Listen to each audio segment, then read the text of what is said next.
తెలంగాణలో Congress party దూసుకుపోతున్నది. అవునుల్లా car గుర్తు పార్టీలకెళ్ళి అందరు లీడర్లు వచ్చి చేయి గుర్తు పార్టీలో చేరుతున్నారు. అంతేకాకుండా ఎలక్షన్లు దగ్గర పడుతున్నాయని జోరు పెంచింది. ఎంపీ అభ్యర్థులు ప్రకటించింది. ఇంతకీ కాంగ్రెస్ పార్టీ ఎవరెవరిను పార్లమెంట్ పంపుతానికి రెడీ చేసిందంటే అవునోళ్ళ తెలంగాణలో రేవంత్ సార్ ముఖ్యమంత్రి అయినప్పటి సంది కాంగ్రెస్ పార్టీ మంచి జోరు మీద ఉన్నదని అంటున్నారు అందరూ.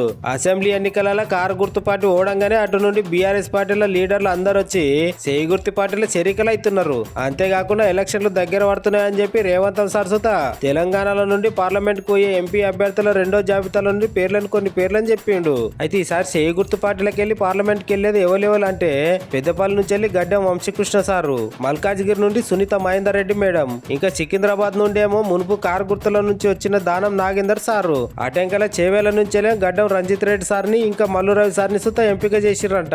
అయితే ఇంతకు మునిపే మొదటి లిస్ట్ లో కందూరు రఘువీరారెడ్డి, మహబాద్ నుండి బలరాం నాయక్ సారు, వంశీచంద్ర రెడ్డి సారు, సురేష్ శెట్కర్ సార్ల పేర్లను సుత డిసైడ్ చేసింది. చూడాలే మరి అసెంబ్లీ ఎన్నికలు గెలిచి మంచి జోరు మీద ఉన్న చేయి గుర్తు పార్టీ మళ్ళీ ఇప్పుడు సుత ఎంపీ ఎలక్షన్లలో గెలిచి చక్రం తిప్పుతుందా, గదే జోరు చూపుతుందా చూడాలే మరి.